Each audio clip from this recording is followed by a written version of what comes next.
بسم اللہ الرحمن الرحیم نحمدہ ونصلی علی رسولہ الکریم اما بعد فاعوذ باللہ من الشیطان الرجیم بسم اللہ الرحمن الرحیم یا ایھا الذین آمنوا کتب علیکم الصیام کما کتب علی الذین من قبلکم لعلکم تتقون صدق اللہ العظیم۔ برادران اسلام، اللہ تعالیٰ نے اس قرآن کریم کی آیت میں ایمان والوں کو فرمایا کہ اے ایمان والو، ہم نے تم پر روزے کو فرض فرمایا ہے۔ یہ جو ہم نے تم پر روزے کو فرض کیا ہے، یہ تم سے پہلی امتوں پر بھی فرض تھا۔ ان پر اور طریقے سے تھا، تم پر اور طریقے سے، قانون بدلتا رہتا ہے، لیکن اس امت کو روزہ بھی مکمل طریقے سے دیا گیا ہے، اور اس روزے کا مقصد بتایا تاکہ تم متقی بن جاؤ، پرہیزگار بن جاؤ۔ تو جو آدمی روزہ رکھ کر برائیوں سے بچے گا، حرام سے بچے گا، آنکھوں کو بچائے گا، کانوں کو بچائے گا، روزی حرام کھانے سے بچائے گا، فضول بولنے سے بچے گا، تو وہ آدمی جس طریقے سے روزہ رکھے گا تو وہ متقی، تقوی والے اثرات اس کے اندر پیدا ہو جائیں گے۔ اور متقیوں کے بارے میں اللہ تعالیٰ فرما رہے ہیں تِلْكَ الْجَنَّةُ الَّتِي نُورِثُ مِنْ عِبَادِنَا مَنْ كَانَ تَقِيًّا۔ جنت کے وارث وہی لوگ تو ہیں جو متقی ہیں۔ ایک جگہ فرمایا اِنَّ أَوْلِيَاءَهُ إِلَّا الْمُتَّقُونَ، اللہ کا ولی کوئی نہیں ہے، اگر کوئی اللہ تعالیٰ کا ولی ہے تو وہ صرف متقی لوگ ہیں۔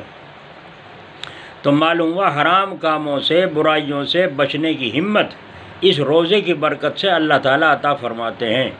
جو آدمی روزہ نہیں رکھ سکتا، سحری میں پیٹ بھر کے کھا لیا اور شام کو پھر پیٹ بھر کے خوب کھا لیا، اور عشاء کے بعد بھی کھا لیا، اور مغرب کے بعد، افطاری کے بعد بھی پھر کھا لیا، پیٹ بھی بھر گیا، تو ایسا آدمی جو رات دن کھا رہا ہے لیکن بیچ میں تھوڑی دیر اللہ تعالیٰ نے ایسا وقت رکھا ہے جس میں پیٹ خالی ہو جاتا ہے، پیاس لگتی ہے، بھوک لگتی ہے، اس کو برداشت کرنے کی قوت، تو جس آدمی نے 30 دن تک اس طریقے سے روزے رکھے تو اس کے اندر گناہوں سے بچنے کی ہمت اور توفیق اللہ تعالیٰ عطا فرما دیتے ہیں۔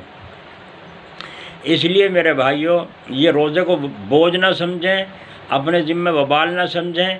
اللہ تعالیٰ نے اپنا فضل فرما رکھا ہے، موسم بھی کیسا سازگار کر رکھا ہے، اور گھروں کے اندر لوگ پڑے ہوئے ہیں، کسی کو کھانے کو ہے، کسی کو نہیں ہے، کوئی کھلا رہا ہے، کوئی کھا رہا ہے، اور کوئی جھوٹ بول کر کے رمضان کے مہینے میں کھا رہا ہے، سب طریقے دنیا ہے۔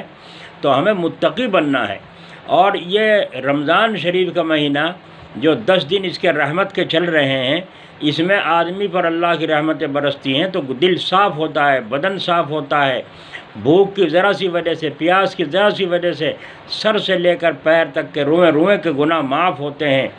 اور پھر اسی طریقے سے 5 وقت کی نماز پڑھتا ہے، ساتھ سنتیں نفلیں پڑھتا ہے۔ اللہ تعالیٰ کا انعام تو دیکھو، رمضان کے ایک موسم عجیب آیا ہے جس میں اگر کوئی آدمی فرض پڑھے گا تو ایک نماز کا ثواب 70 فرضوں کے برابر اللہ عطا فرمائیں گے، اور اگر کوئی نفل پڑھے گا تو ایک نفل فرض کے برابر ہوتی ہے۔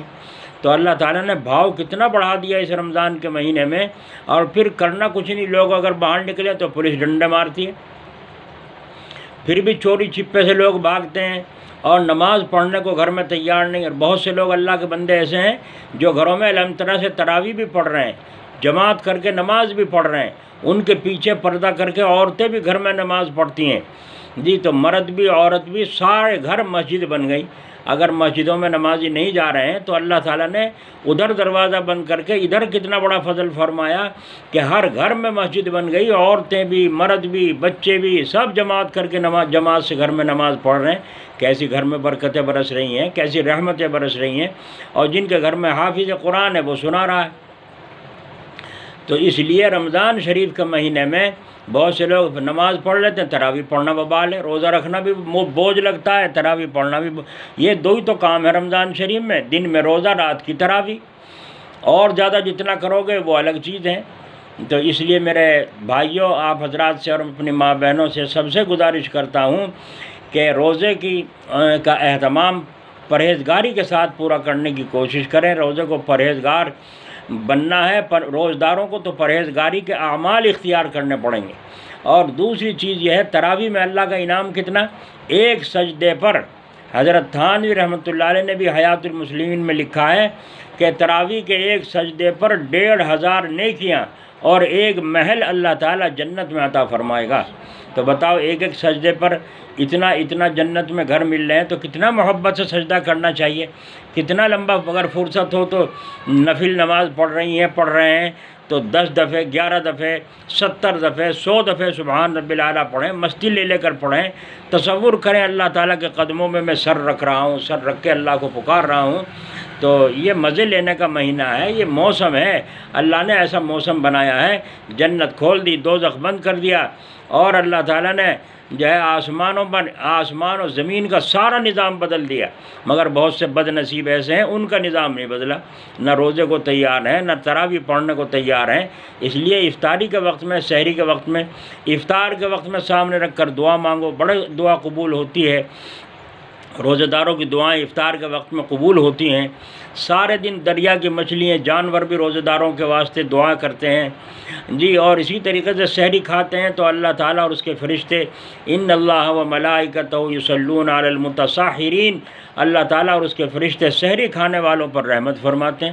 تم سحری کھا رہے ہو، دن میں روزہ کم لگے جی، روزہ رکھنے کی نیت سے اللہ تعالیٰ اس کے فرشتے رحمت برسا رہے ہیں۔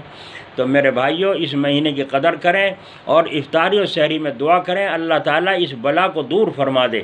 اور جو بہت سے لوگ جو ہے اس بیماری کے بہانے سے سازش رچ رہے ہیں، اللہ تعالیٰ سے دعا کرو کہ اللہ ان کو ہدایت عطا فرما دے، اور جو ہدایت کے لائق نہ ہو، دل ان کے سیاہ ہو چکے ہیں اور مہر لگ چکی ہو، تو یہ دعا کرو اللہ تعالیٰ ان کو ذلیل فرما دے۔ مانگو تو صحیح، وہ 14 طبق کا مالک ہے، آسمان اس کا، زمین اس کی، سورج اس کا۔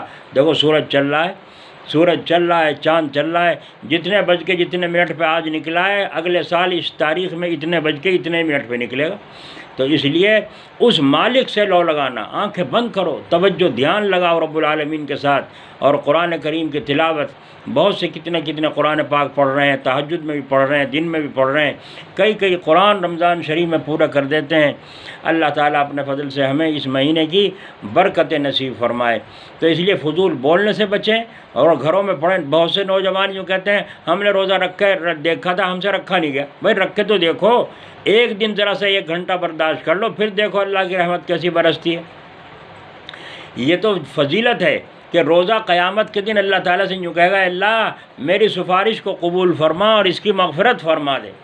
لیکن جو ہے بہت سے لوگ ایسے ہیں جو رمضان شریف میں بھی دوزخ کا دروازہ کھٹکھٹا رہے ہیں، یوں کہ اللہ دوزخ کھول، اے دروغہ مالک دوزخ کھول، ہم تو دوزخ میں جائیں گے جی۔ دروغہ مالک کہتا ہے دفع ہو جاؤ یہاں سے پرے، اب تو دوزخ بند ہے، رمضان کے بعد کھلے گا۔ تو ایسے بد نصیب بھی ہیں جو روزہ رکھنے کو ارے جیل میں پڑھ کے بھوکے رہتے ہو، تھانے میں ساری رات بیٹھ کے بھوکے کاٹ دیتے ہو، کیا اللہ کے حکم کے مطابق روزہ رکھنے کی ہمت نہیں کر سکتے؟ یوں کہو کہ ہم ہی نہیں چاہتے، ہم بہانے بنا رہے ہیں۔ اللہ نے کوئی چیز ایسی، ہاں اگر رکھا نہیں جاتا کسی سے، بیماری ہے تو عالموں سے پوچھو، راستہ بتائیں گے۔ بہرحال اللہ تعالیٰ اپنے فضل سے توفیق دے، اپنے گھروں کے اندر فضائل رمضان اور بہشتی زیور میں جو روزے کا بیان ہے، تراویح کا بیان ہے، اس کا تعلیم ضرور کریں، اور اللہ تعالیٰ سے دعا کریں پورے ملک کے لیے، اللہ ہماری اس مصیبت کو دور فرمائے۔ السلام علیکم۔